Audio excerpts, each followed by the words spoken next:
Welcome, everybody, to day 4 of Earth Deserves More Than a Day. I'm James Lee with Front and Centered, and we're here in Columbia City Theater in partnership with Rainier Avenue Radio and the Social Justice Film Institute and Festival. Really pleased to be welcoming you all to this space.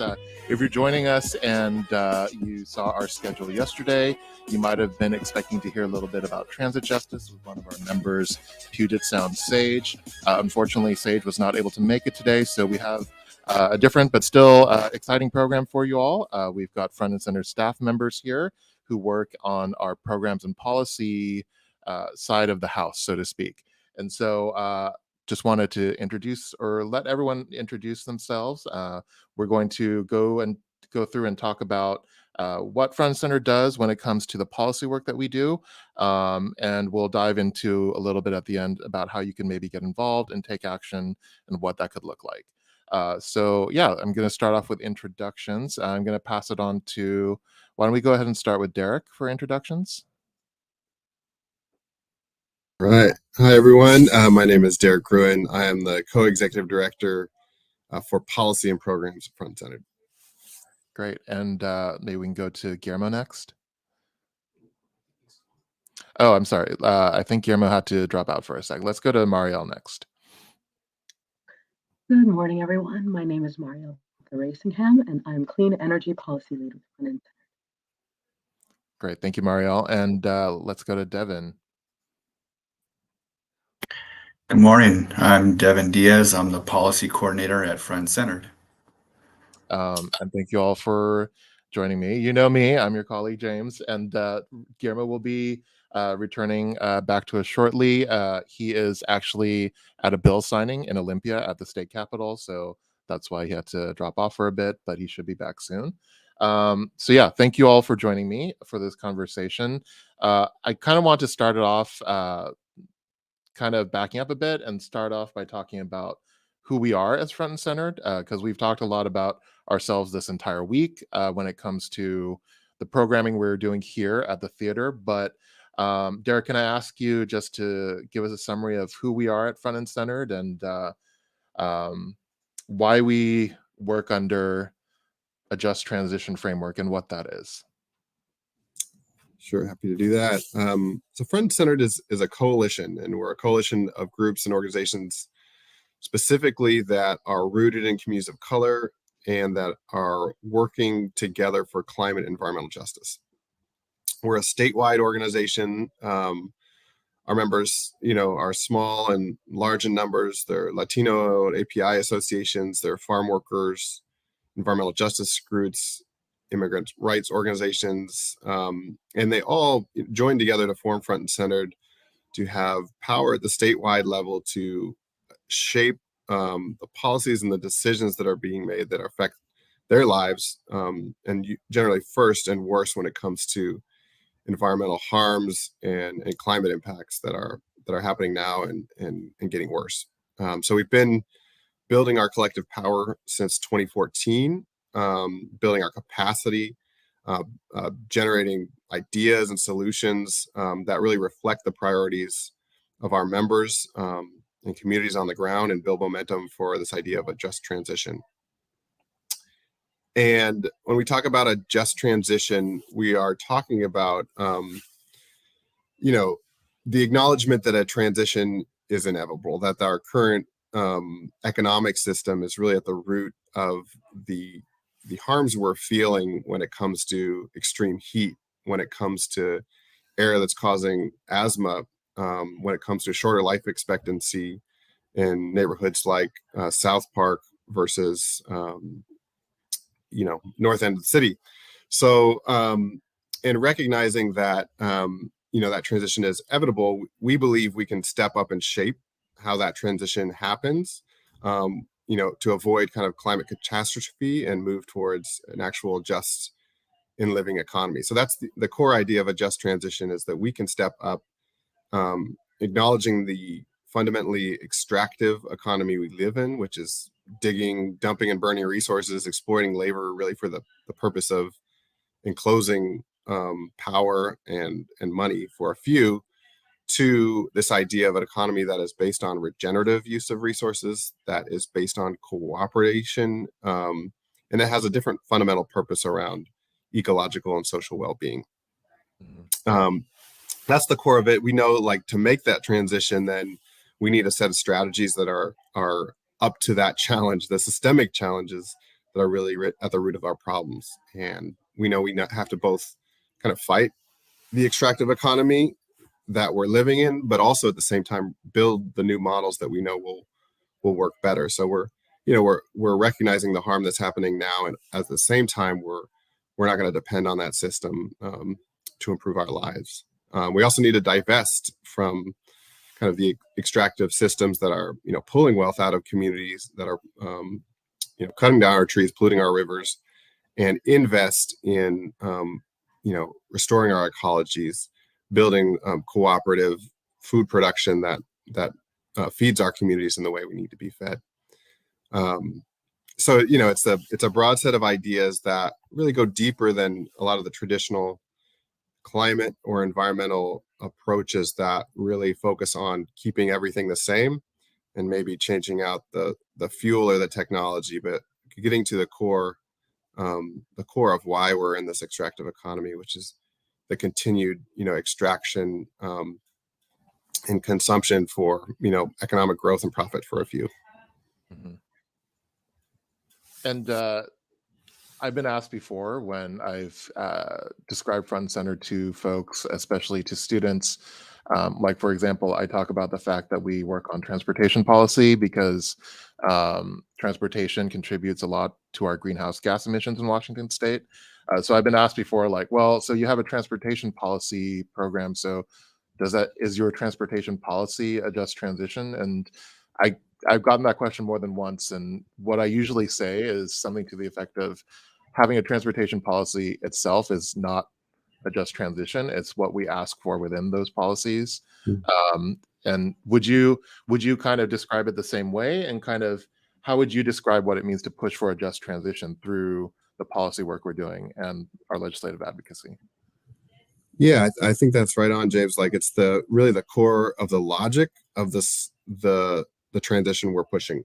So if the core of that logic is, in the transportation realm, that we're going to try to everyone have their own private vehicle, you have to make this technology switch on your own, that everyone's out for themselves, kind of, when it comes to getting around, when we end up with is a huge gap in who gets access to electric cars, for example, a lot of congestion on our roads, people living further out from the places they need to go. So that logic, the logic we live in now will take us that direction. And a just transition logic in our policy, takes and accounts for these core ideas. It recognizes that we actually need to bring the things we need closer together. We need to have housing next to school, the schools and our jobs. We need affordable housing that's off, market rates and not subject to that same logic of profit accumulation. We can't build a housing system and expect everyone to live when it's really a speculative market. We need to build public transportation, right? That is, universal, accessible for all, at all hours, whether you're working at night or during the day. And that's it's like a fundamentally different idea of how we get there. That doesn't rely on purely on the market, but about a core set of values that we commit to meeting as a society, that we acknowledge that we have rights. And so when we're pushing policy, we're putting forward and asserting our rights to what we need to be healthy and dignified. And then we're developing strategies to get into those rights, knowing the gaps are deeper and the barriers are taller for communities that have been historically marginalized by systemic racism, by capitalism, etc. Mm-hmm. Thank you for that. I think that's a good segue into what I want to talk about with Devin, actually, because speaking of rights, one of the laws that Front and Center helped to originate and pass in recent years is called the HEAL Act, or the Healthy Environment for All Act. And it's essentially, if you live in Washington State, it's your EJ law, it's your environmental justice law. And so I want to turn to Devin, who's our policy coordinator. And yeah, could you just start off by telling me a little bit about the HEAL Act, what it's about? If people haven't heard of it before, what does it do for them? What does it mean for them? Question and good morning, everyone. I'm fairly new to Front Center. I think today actually might mark my 2 month at the organization. So I'm gonna do the best to put the HEAL Act um, under my how I interpret the law and what it means to the community. And I would encourage Deric and Mariel to uh, chime in if they can, and because they're the real experts. And but as you mentioned, Mhm. James, the HEAL Act is the Healthy Environment for All Act. It's the state's environmental justice law. It was adopted in 2021, and it's the result of almost 10 years of hard work by Front Center and the community members across the state. Ideally, what the HEAL Act can do is put the state on a path towards and put the state on a path where environmental health disparities Mhm. will be eliminated, and that race and income are not a determinant in a community's health. There's a lot of wheels and cogs in motion, but there are 7 agencies that are required to put the HEAL, or the Healthy Environment for All Act, in place, and that's the Puget Sound Partnership, Mhm. Washington State Department of Health, WashDOT, Department of Ecology, Commerce, Department of Natural Resources, as well as Department of Agriculture. Those agencies are required to implement the HEAL Act, and other state agencies can opt in. And currently, the only other agencies that's chosen to opt into the HEAL Act is the Attorney General's office. Hmm, I see. And when it comes to, thank you for laying that all out for us. When it comes to the HEAL Act, what is it about the HEAL Act? Like, what does it do for folks that um, makes it so like potentially like groundbreaking or transformative? Because I know, at least for me, one of the things I was really excited about with the law was the fact that in its definition of EJ, there's that bit about eliminating harm. Can you talk about that piece, and then yeah, other parts of the bill that make it potentially a really groundbreaking piece of legislation? James, how how I interpret the law is that it provides a framework for co-governance. And what that means is it elevates leadership and participation of communities most impacted and historically excluded, so that they're central in the decision-making process. And once that shared power is established, I think that's where you see the real reduction in harm. There's several requirements for the agencies to do. They have to create a community engagement plan.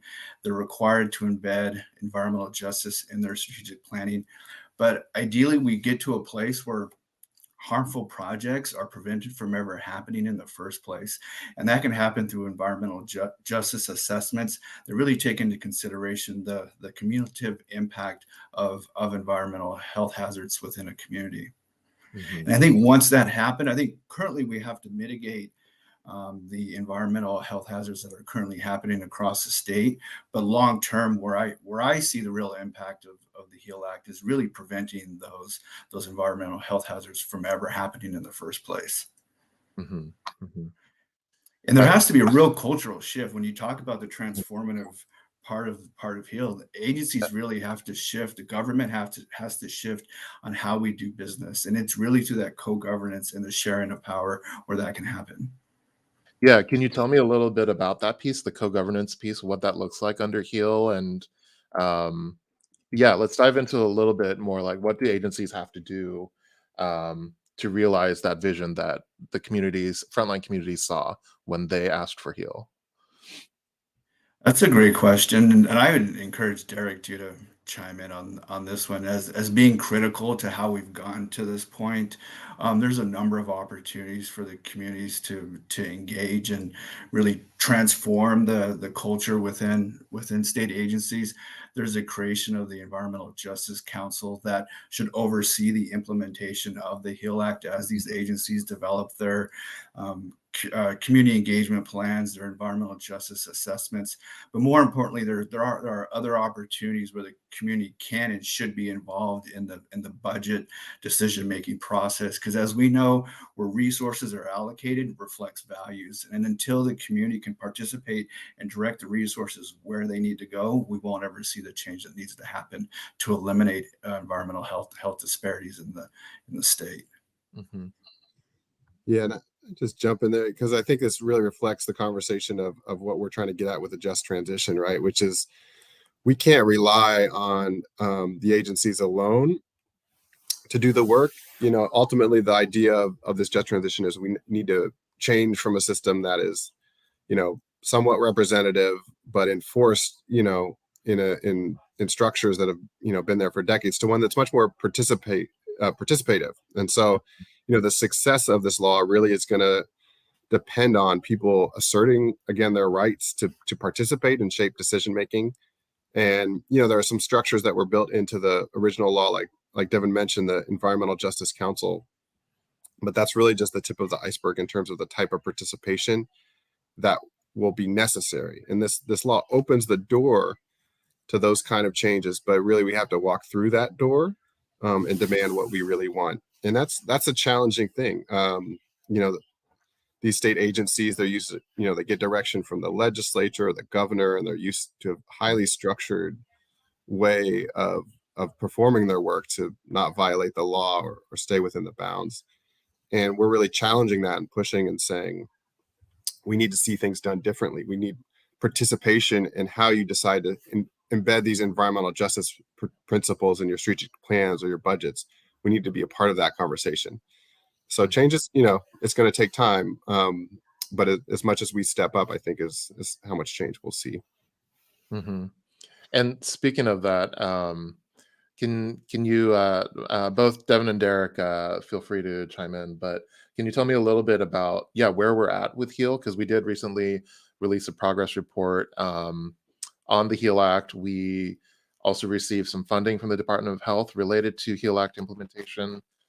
So I'd like to hear from you both just as to what regular people listening need to know about where we're at when it comes to HEAL right now, and what they can do to, as you mentioned, be a part of that participatory process.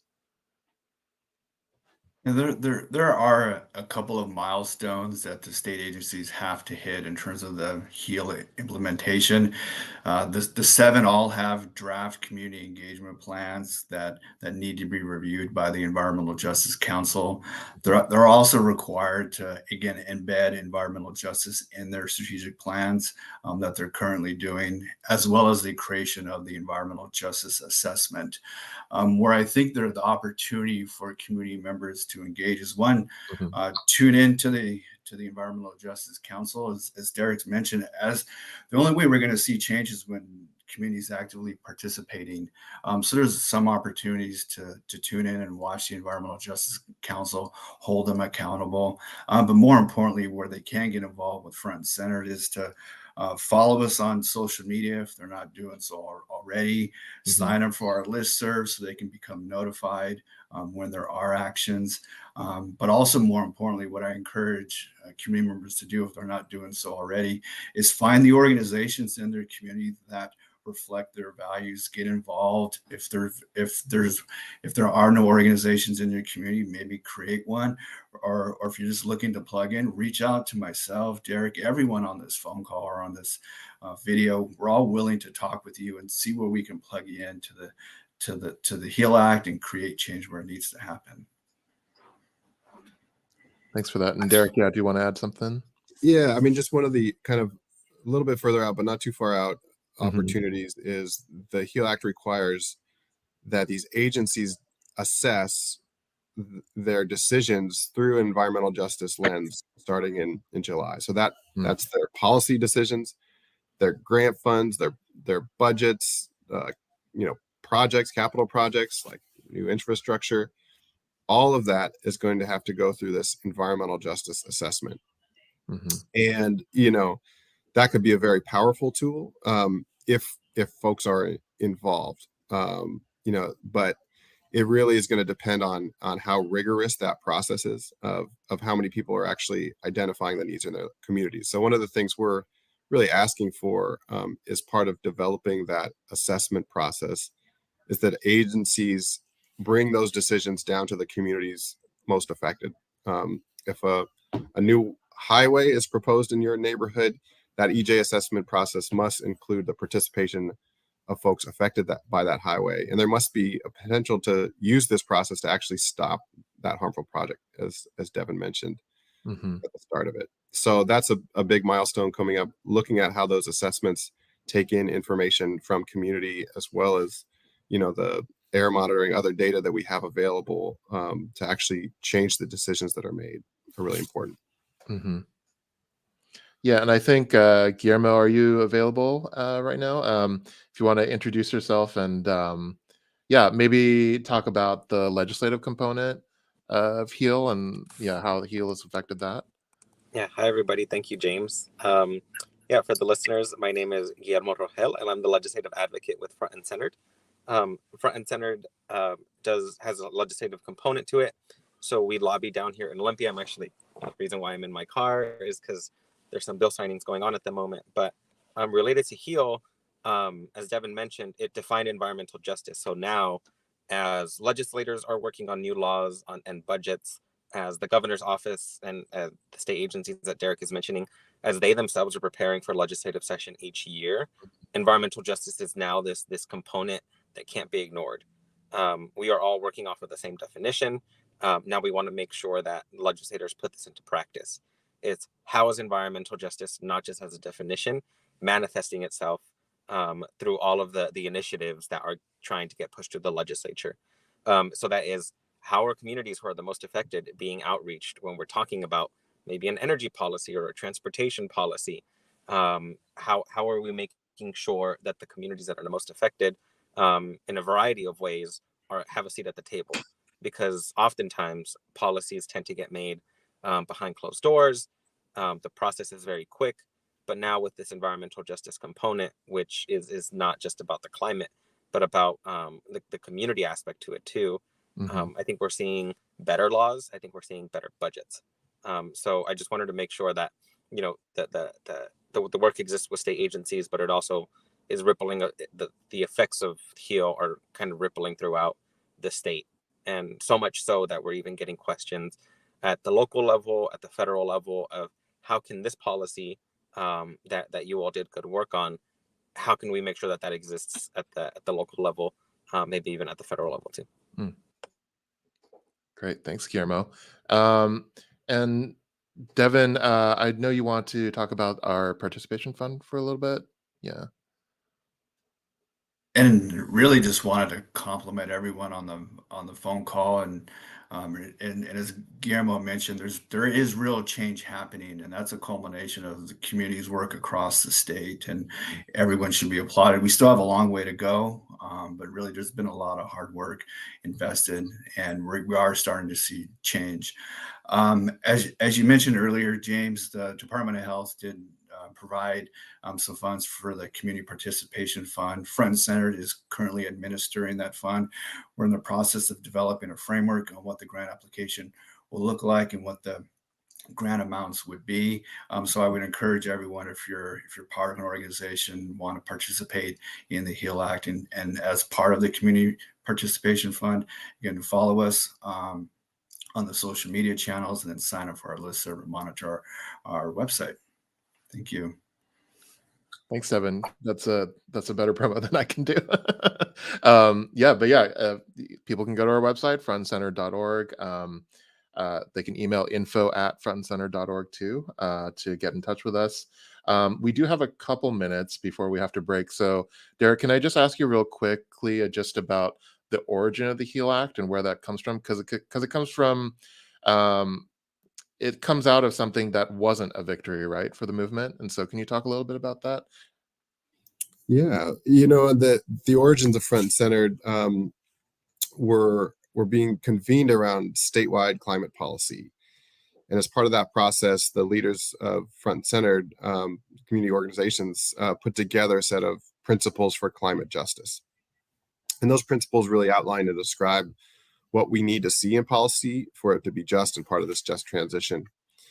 And that led to the ballot initiative 1631, where we actually put forward to voters in a campaign that would have created a revenue source to invest in that just transition. It would have also created a governance body that would have helped oversee that from communities most impacted, and dedicated revenue to communities most impacted, and created leveraged kind of environmental justice mapping tools to identify the areas that were most at risk, disproportionately at risk, because of both, the vulnerabilities to climate change and pollution, and the threat of where those exposures were happening.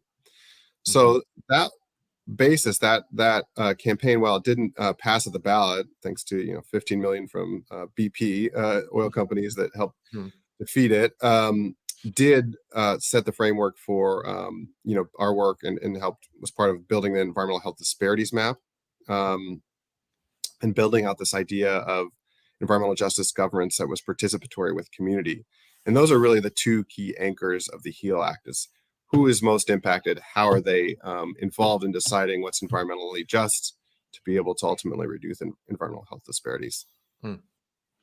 Thank you for that. Yeah, I really love that story, because it's, when we don't get what we want, sometimes it's disappointing, but it could lead to, even potentially more transformative work. So thank you for that. We just have a minute left before the break, so just wanted to let everyone know you're listening to Rainier Avenue Radio. I'm James Lee with Front and Centered, and we are here for day 4 of Earth Deserves More Than a Day. We've got some great programming for you later on today. Minda Martin, who's a local filmmaker, is going to be presenting her film Ramps to Nowhere here in the theater at 11 a.m. You can tune into the live broadcast as well if you can't make it in person. At 1 o'clock, we've got another podcast episode by our members Jill and Edgar, talking about martial law in the Philippines, and how that relates to climate and environmental justice. And then at 2 p.m., we have Sierra, who's also part of our programs team, but not on the call today, talking about transportation justice with BMAC, our BIPOC Mobility Action Coalition. Then at 3, we've got the intersection of Black liberation and EJ, a conversation between Tony B, and Black Farmers Collective. And then we've got our film this evening. So looking forward to having you join us. And yeah, we'll be back in a few minutes.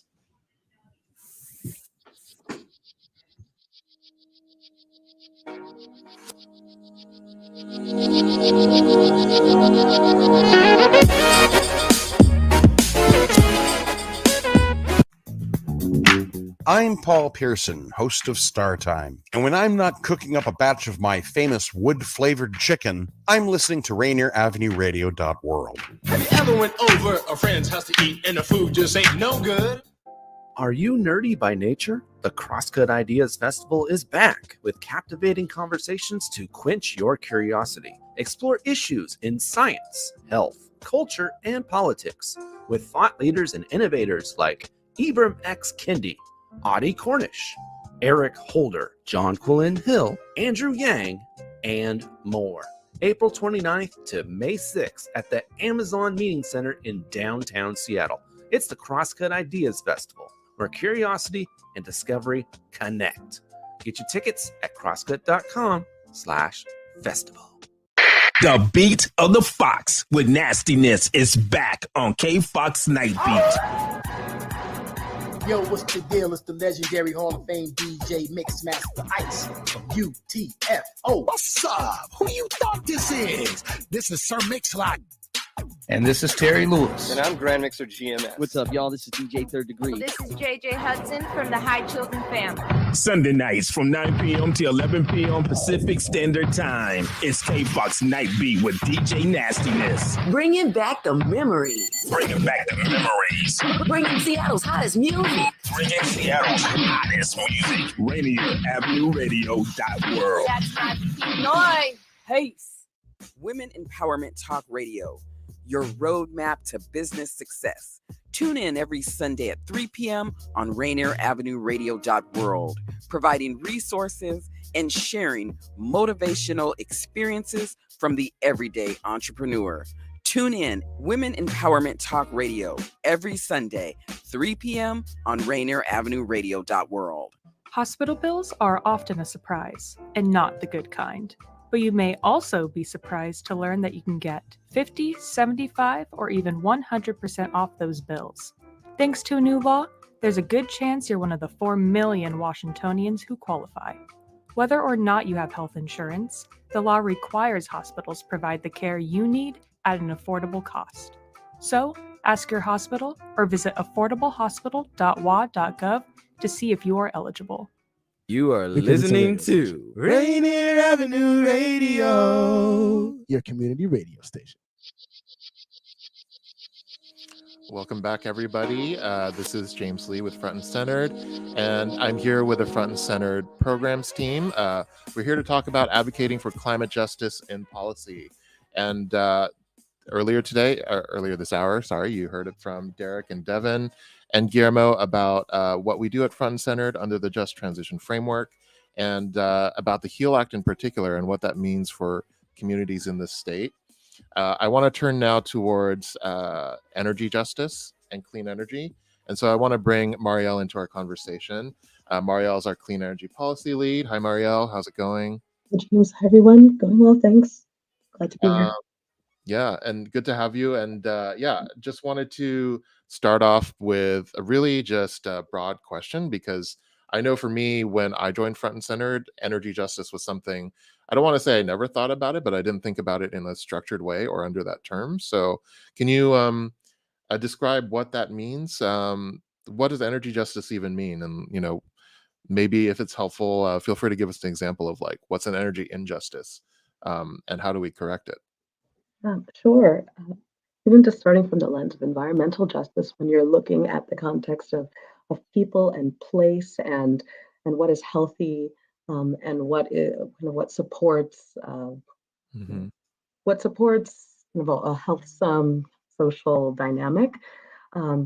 It's looking at kind of at the big picture, and then pulling out the energy piece of it.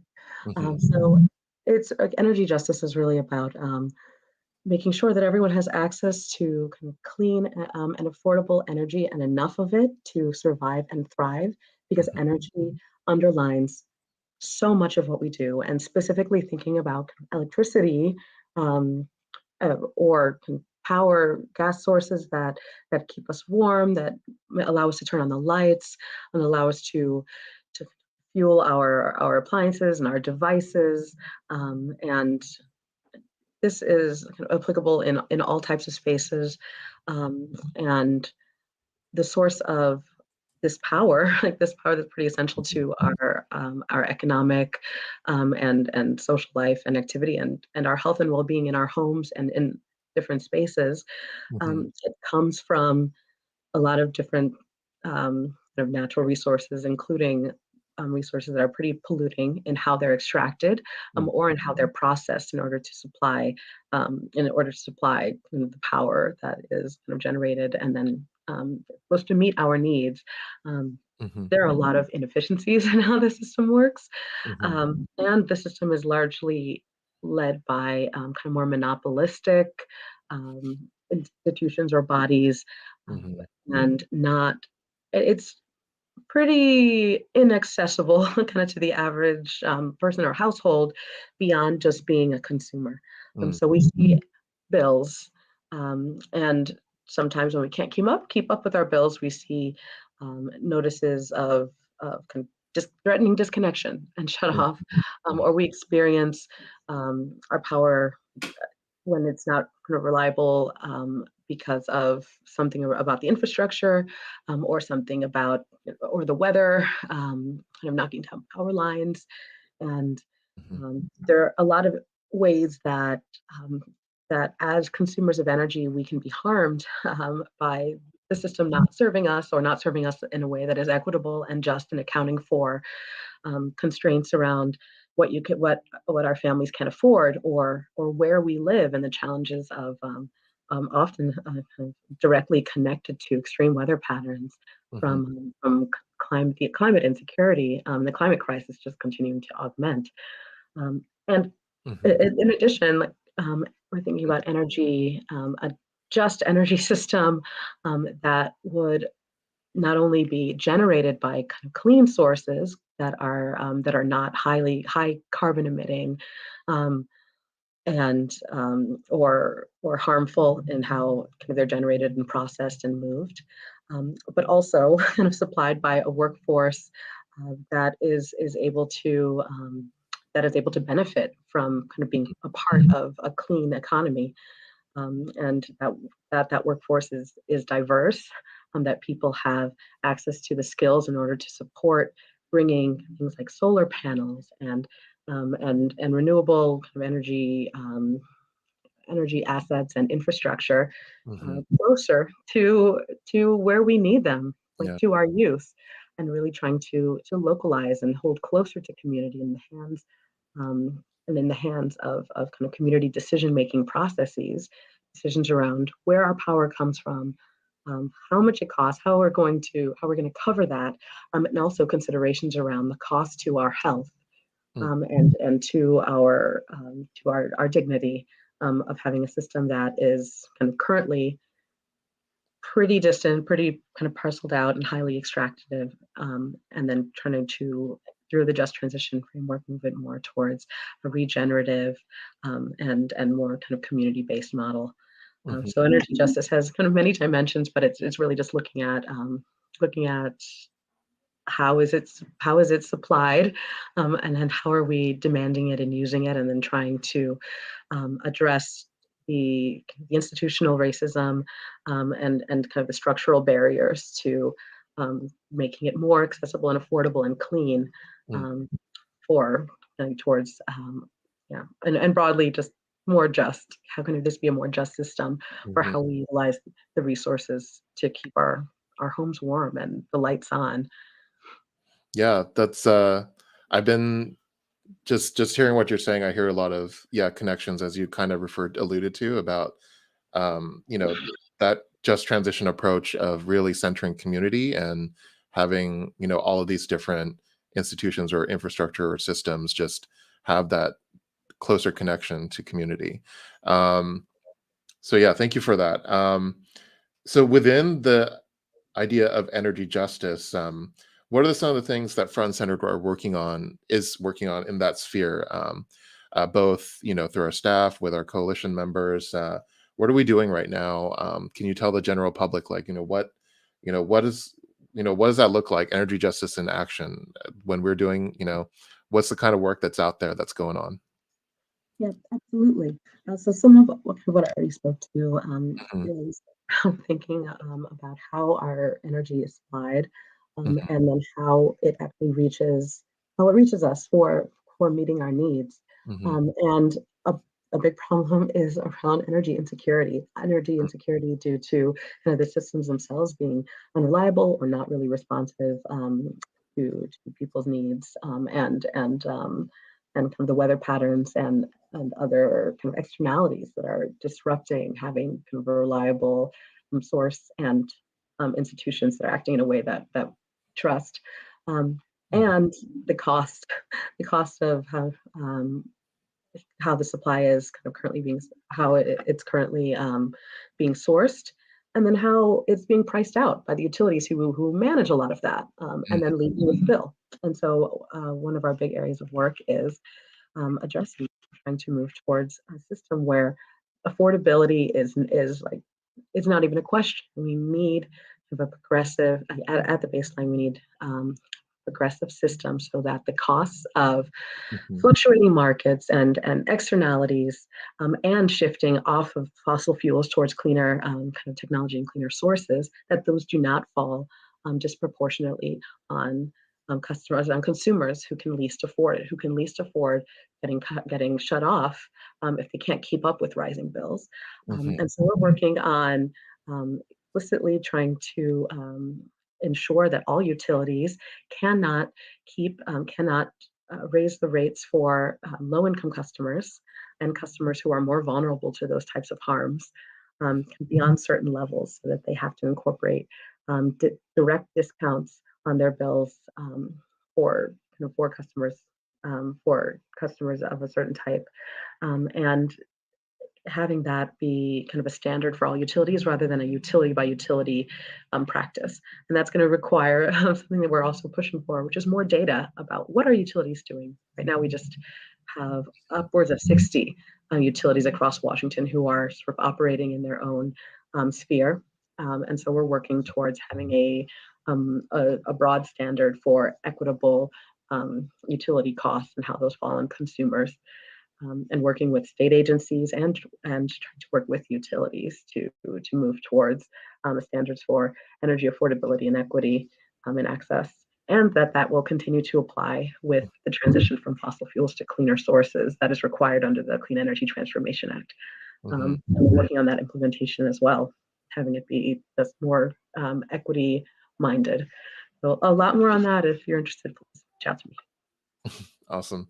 Yeah, thank you for that. Yeah, I wish we had more time to get into the Clean Energy Transformation Act, because that's definitely another front-centered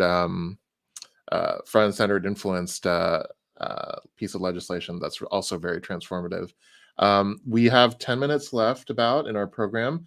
So thank you, Mariel, for giving us a quick primer on energy justice. And I want to turn to Guillermo, who's in Olympia right now at the state capitol. Guillermo, like Guillermo said, he's our legislative advocate. And so just wanted to check in with you, Guillermo, and just hear from you as to, why you're there today in particular. You mentioned a bill signing. I'd love to hear a little bit about that. But also, it would be great for the public, too, to just back up and just hear about, what you're there for. What is the legislative session? What does that work look like and how are you representing, our frontline communities there? Yeah, thank you, James.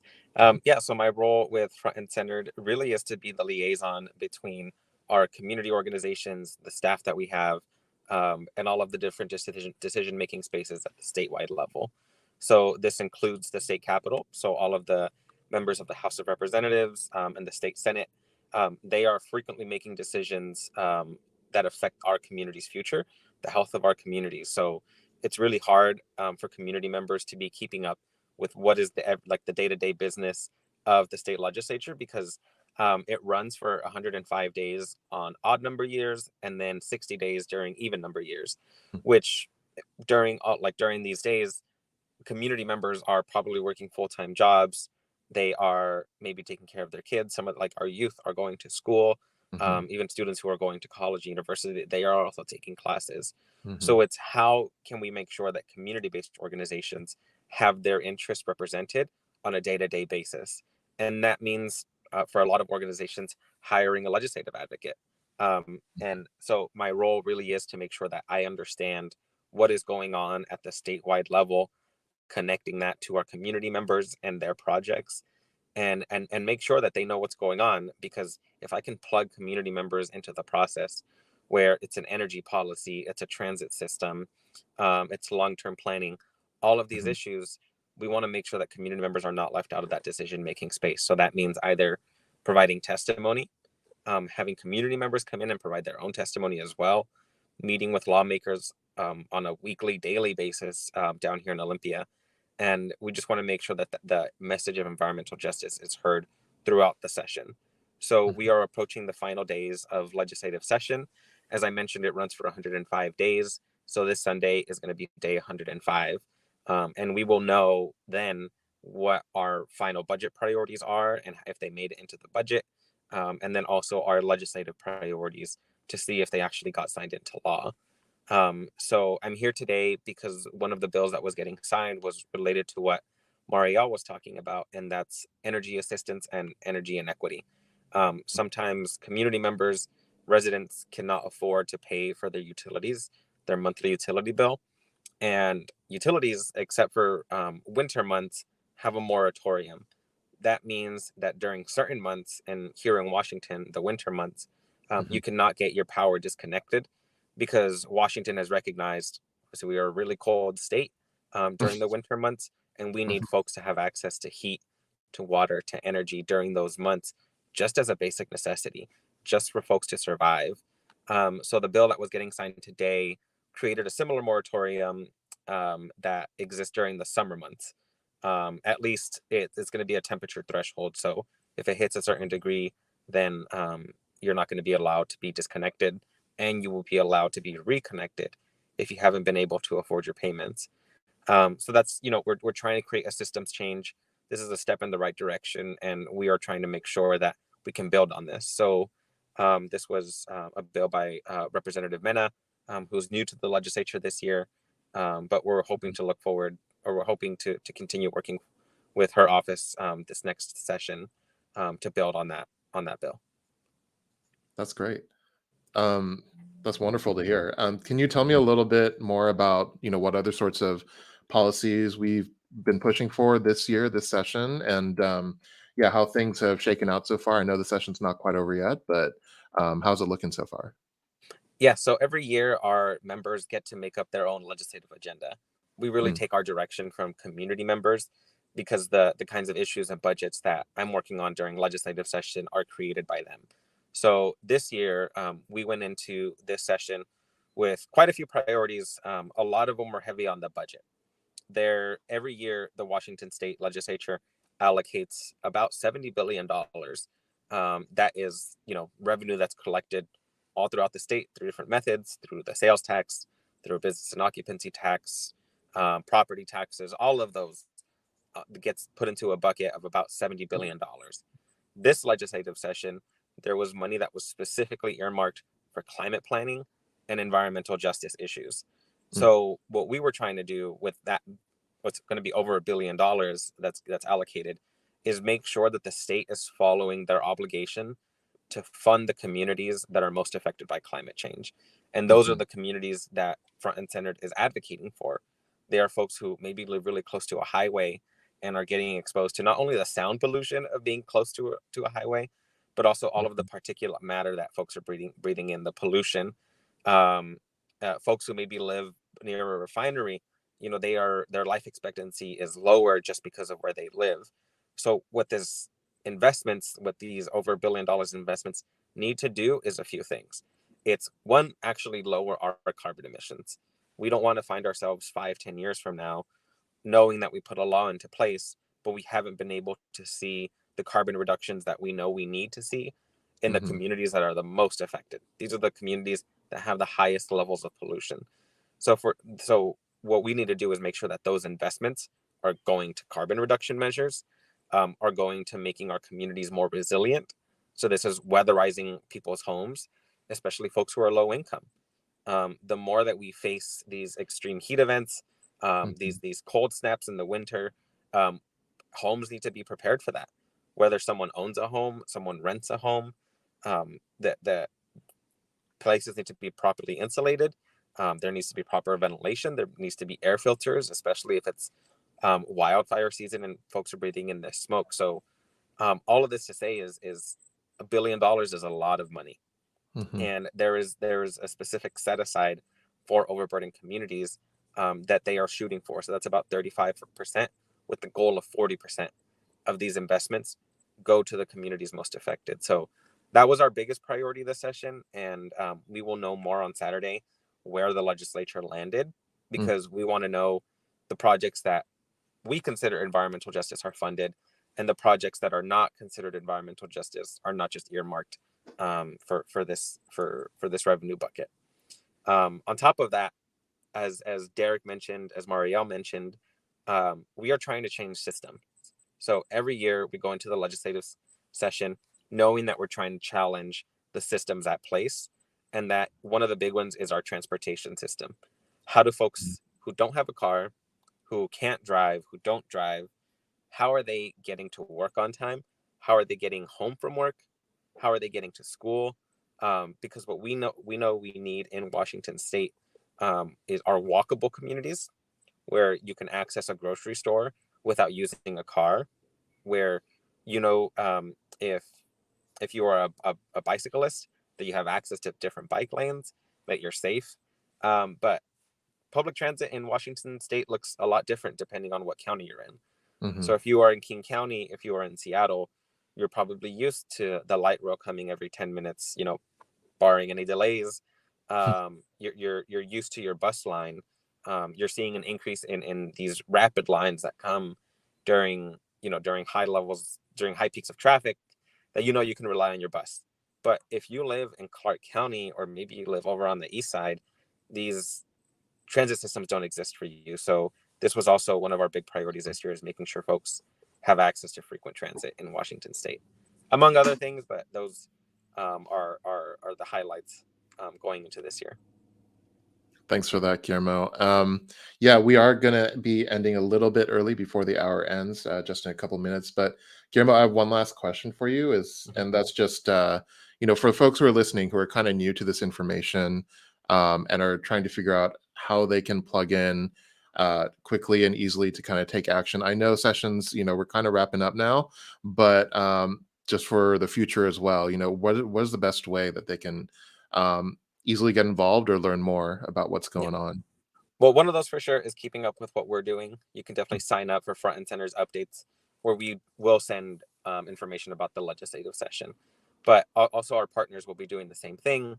But the interim, now that session is ending, as much as, maybe the opportunity was missed for this session, the interim, the months when the legislature is not in session, are good moments to plan, because they are going to start this all over again in January. So meeting up with community members, talking about what are our priorities, because if different individual members are facing the same problem, and we know that the state can probably address this issue, let's build a collective to address that. So I think one is just keeping up to date with, even just who your local representatives are. You can go to leg.wa.gov. It's leg.wa.gov. And find out who your local representatives are, because you can also meet with them. The members of the public voted folks into office. You should be able to access your local representative in their office to just find out what are their priorities for their legislative district in your hometown. Thank you for that. I know that, these timelines move so fast for our community. So I definitely think that advice about, not just learning who your reps are, but also let's start planning now for next year. I think that's really useful. But yeah, we are at time. So I just want to thank you all for joining me today for this morning, talking about our policies, our climate justice policies to advance a just transition. If you're interested in hearing more about our transportation work, again, Sierra, who's also part of our programs team, they will be presenting with some of our coalition members at 2:00 today. I want to also highlight, because I didn't do a great job of highlighting it at the midway break, but this evening at 5 p.m. we're showing Promised Land here in Columbia City Theater, and we will also be streaming it online. Promised Land, it's about the fight for recognition that the Duwamish tribe and the Chinook tribe, both unrecognized tribes, are still working toward. And so it's a great film. Please come on down to the theater, or go to frontandcenter.org. You can get the links to the online streaming version of the movie there as well. We'd love to have you. And thanks again to my colleagues for joining me. And you've been listening to Rainier Avenue Radio.